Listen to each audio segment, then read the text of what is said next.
life's paralysis are inevitable realities in our lives, and they come in many forms. Sometimes through ill health, sometimes through economic crisis, sometimes through emotional or spiritual crisis. And I'm sure each and every one of us, there is this day you have felt powerless, you have felt incapacitated, you have felt as nothing because you could not do anything about your condition. And that is what life sometimes is about. But when we look at the gospel reading of today, God is telling us a very important thing, that when life's paralyses are inevitable, the power of God is unstoppable. That means that the most important thing in the life of God is to make things right in our lives. That's why for Jesus in the gospel, there is no law, including the supremacy of the Sabbath, that would stop him from doing miracles. And one of the interesting things I loved is the fury of the people.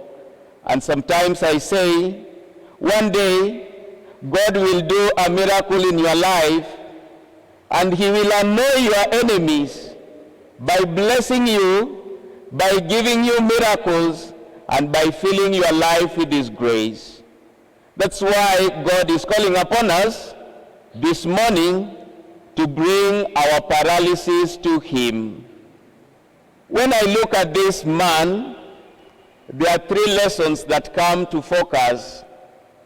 The first lesson that comes to focus is fidelity to God when our life is challenged. This man did not allow his condition to stop him from going to the temple. But this condition actually inspired him to go to the temple. And one thing that is very significant that we need to know, he did not go for a miracle. There is nowhere that is written that he went to the temple for a miracle. But he just went out of his daily devotion. And on that day, his daily devotion brought a miracle to his life. That is exactly what we need to do in life. We must never allow our conditions or our challenges to stop us from serving God. But we should always serve God, because we do not know which day or which hour God is going to come to do a miracle in our lives. The second thing, as inspired by the first reading, that we must always be able to enjoy living the mystery of God, even if it means we have to suffer for the sake of God. Father Felix has always believed that mystery is the language of God, and that sometimes God speaks in opposites. What is our problem today may be our blessing tomorrow. What is breaking us today may be our blessing tomorrow. The wounds we have today may be our strength tomorrow. And that's why we don't need to give up in life when we experience certain things, because God knows why some of these things are happening. We may not be able to know, but since God knows, let us know God who knows our problems, and God will always sort everything right. The third and the final lesson this morning, God is telling us he will always do everything possible to make our life possible. I know when we meet certain challenges, we always feel that God has abandoned us.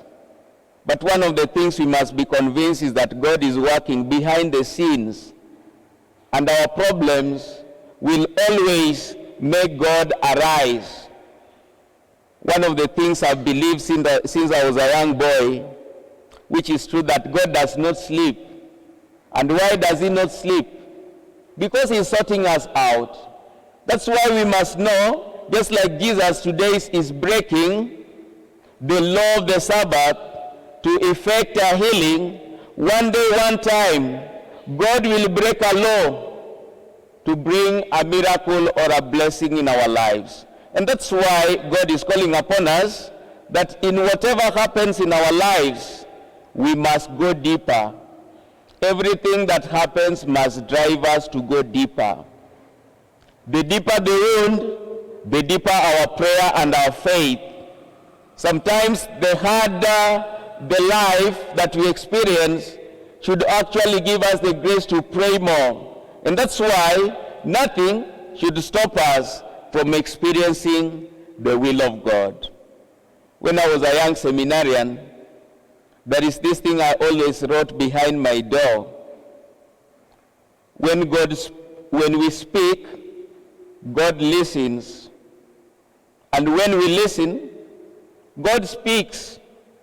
But when we believe, God acts.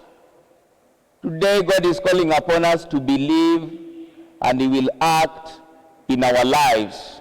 Let us pray for the grace to believe in God, and that our paralysis should always take us to the house of God, where God dwells, to sort our paralysis out. Walem kawuono, mondo Nyasaye mamiyo wateko, obed kodwa ndalo duto kendo mi wabed gi yie motegno. Mondo kata seche moko ngima tek, kada ntiere gik moko makoro miyo ngima wachalo gimong'ol, teko ma Nyasaye duong' moloyo ng'ol mar ngimawa. Kendo wan kaka jogo moyie kuom Nyasaye, kik wayie gimoro amora pogwa gi Nyasaye, to wasud but Nyasaye mondo wayud teko kod hono ma Nyasaye. Kawuono Nyasaye nyisowa ni chieng' moro achiel ubiro wang'o i jowasikwa kogwedhowa kendo kotimo hono e ngimawa. Mane momiyo kaka wawinje Evanjili ma kawuono, wadhi ir Jesus seche duto mag ngimawa mondo warom gi Jesus, mondo Jesus oti e ngimawa.